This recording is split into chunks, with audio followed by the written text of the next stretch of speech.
मैं तनोट माता मंदिर बोल रहा हूँ। मैं राजस्थान के जैसलमेर से 120 किलोमीटर दूर पाकिस्तान बॉर्डर से सटा मंदिर हूँ।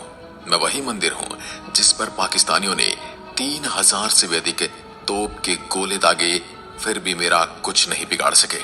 मैं वही मंदिर हूँ जिसकी पूजा स्वयं भारतीय सेना के जवान करते हैं।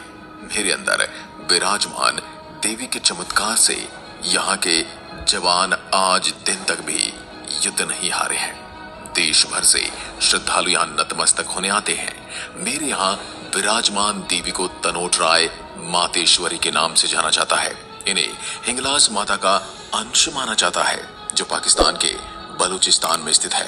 इन्हें युद्ध की देवी के नाम से भी जाना जाता है।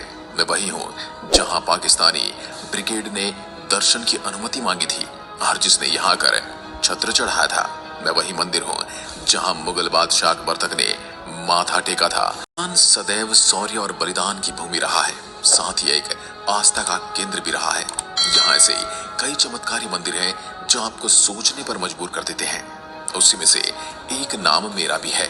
मैं सिर्फ भारतीय सैनिकों के लिए नहीं बल्कि पाकिस्तानी फौजियों के लिए भी एक आस्था का केंद्र हूँ। नवरात्रि के मौके पर यहाँ आस्था का ज्वार उमड़ता है। इस दौरान बड़ी संख्या में श्रद्धालु यहाँ दर्शनार्थ पहुँचते हैं और मनोकामना पूर्ण होने की प्रार्थना करते हैं। मेरा इतिहास बहुत पुराना है।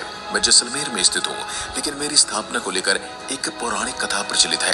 प्राचीन समय में मामड़िया चारण नामक एक व्यक्ति था जिसकी कोई औलाद नहीं थी। इस बात को लेकर वह बहुत दुखी रहता था। संतान सुख प्राप्ति हेतु मामड़िया चारण ने माँ हिंगलाज की आराधना आरंभ कर दी। कहते हैं मामड़िया चारण पूरे मन से हिंगलाज माता की पैदल यात्रा की। पूर्ण भाव से की गई इस यात्रा से माता अति प्रसन्न हुई और मामड़िया चारण के सपने में आकर कहा कि तुम्हें बेटी चाहिए बेटा। तभी मामड़िया चारण ने कहा कि आप ही मेरे घर जन्म लीजिए। इस घटना के बाद चारण के घर में 7 पुत्रियां, एक पुत्र का जन्म हुआ। मामड़िया जी के घर में पहली संतान के रूप में विक्रम संवत 808 चैत्र सदी मंगलवार को माता श्री आवड़ देवी का जन्म हुआ, जो आगे चलकर तनोट माता के नाम से प्रसिद्ध हुए। इनके पश्चात 6 और बहनों का जन्म हुआ जिनका नाम क्रमशः आसी, सेसी, गहली, होल, रूपा एवं लांग था। इन 7 पुत्रियों में एक आवड़ माँ थी। यही आवड़ माता आगे चलकर तनोट माता के नाम से प्रसिद्ध हुई। मामड़िया चारण को माँ हिंगलाज की विशेष कृपा प्राप्त है और इसी वजह से माता को आवड़ माँ के नाम से भी जाना जाता है। सन 1965 में सितंबर माह में भारत और पाकिस्तान के बीच युद्ध हुआ था। दरअसल हुआ यह था कि वर्ष 1965 में भारत और पाकिस्तान के बीच भयंकर युद्ध चल रहा था। वर्ष 1965 के सितंबर माह में पाकिस्तान की सेना ने पूर्व दिशा में किशनगढ़ से 74 किलोमीटर दूर स्थित पोयली पर अपना अधिकार जमा लिया, जिसके चलते पाकिस्तानी सेना का पश्चिम दिशा में शाहगढ़ से लेकर साधेवाला तक कब्जा हो गया। वहीं दूसरी तरफ उत्तर दिशा में अछरी टीबा 7 किलोमीटर तक क्षेत्र पर भी पाकिस्तान सेना का कब्जा हो गया। मुझे 3 दिशाओं से घेरकर पाकिस्तानी सेना मुझ पर कब्जा करना चाहती थी ताकि रामगढ़ से लेकर शाहगढ़ तक का संपूर्ण इलाका उनके कब्जे में आ जाए। पाकिस्तानी सेना ने तोपों की मदद से मुझ पर हमला कर दिया। इस हमले में पाकिस्तानी सेना ने मेरे ऊपर करीब 3000 के लगभग बम गोले बरसाए, लेकिन मुझे मां के चमत्कार से तनिक भी क्षति नहीं पहुंची। इतना ही नहीं, मेरे प्रांगण में गिरने वाले लगभग 450 बम फटे ही नहीं।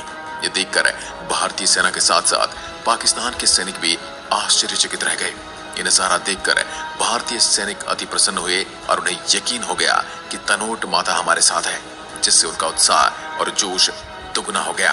उन्होंने पाकिस्तानी सेना पर जोरदार जवाबी कार्रवाई की। इस जवाबी कार्रवाई में पाकिस्तान के सैकड़ों सैनिक वीर गति को प्राप्त हो गए। यह भी कहा जाता कि तनोट माता ने एक सैनिक के सपने में आकर कहा कि जब तक तुम मेरे क्षेत्र में हो तुम्हारी रक्षा करूंगी। भारत पाकिस्तान का युद्ध तो समाप्त हो गया, लेकिन तनोट माता का चमत्कार भारत के सभी मुख्य अखबारों की ब्रेकिंग न्यूज बन गया। तब से लेकर आज तक मेरे यहाँ हर दिन श्रद्धालुओं की संख्या बढ़ती जा रही है। भारत और पाकिस्तान के बीच हुए 1965 के युद्ध के बारे में यहाँ तनोट माता की पूजा BSF के जवानों द्वारा की जाती है। वर्तमान में मेरा रखरखाव सीसुब नामक ट्रस्ट द्वारा किया जाता है।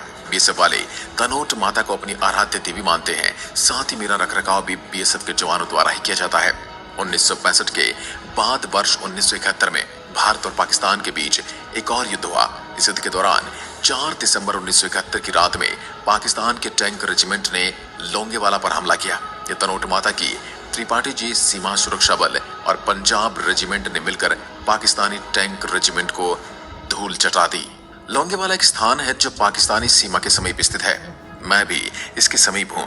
इस युद्ध में विजय के बाद मेरे परिसर में एक विजय स्तंभ का निर्माण करवाया गया। इस विजय स्तंभ का निर्माण पाकिस्तान पर जीत की खुशी में करवाया गया था। एक संग्रहालय है जिसमें वो गोले भी रखे हुए हैं।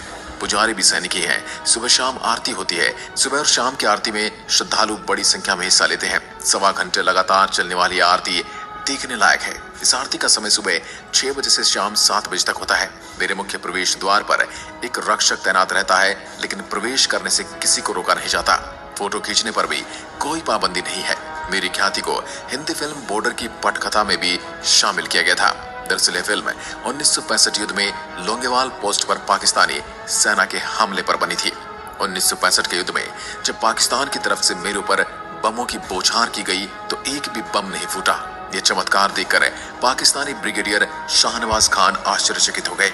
उन्हें विश्वास नहीं हो रहा था कि आखिर ऐसा चमत्कार कैसे हो सकता है। कहते हैं चमत्कार को सभी नमस्कार करते हैं। तनोट माता का चमत्कार देखकर पाकिस्तानी ब्रिगेड शाहनवाज खान ने भारत में आकर तनोट माता के दर्शन करने की अनुमति मांगे। करीब 2.5 साल बाद उन्हें अनुमति मिल गई और वे यहाँ पर आए, माता के दर्शन किए और माता को चांदी का छत्र भी चढ़ाया, जो आज भी यहाँ मौजूद है। पुराने समय में मुगल बादशाह अकबर ने हिंदू के कई मंदिरों पर छत्र चढ़ाए थे, जिसके कोई ठोस प्रमाण तो नहीं है, लेकिन उन मंदिरों में से एक मैं भी था। ये सब मेरे यहाँ विराजमान तनोट माता के चमत्कार के कारण ही हो पाया है। आप जब भी मेरे यहाँ दर्शन करने आएंगे तो आपको मेरे यहाँ चारों तरफ रुमाल ही रुमाल नजर आएंगे। ये सब वही रुमाल है जो मेरे यहाँ श्रद्धालुओं द्वारा बांधे गए हैं। इन सभी श्रद्धालुओं की मनोकामना माँ के द्वारा पूरी की गई थी। आप भी जब भी आए अपनी मन्नत मांग सकते हैं। तनोट माता आपकी सारी इच्छाएं पूरी करेंगे। आपको यहाँ लिखा हुआ भी मिलेगा, कृपया यहाँ रुमाल न बांधे, लेकिन लोगों की श्रद्धा के आगे कोई कहाँ मानता है बांधने को, और यहाँ करोड़ों रुमाल बंधे हुए आपको दिख जाएंगे।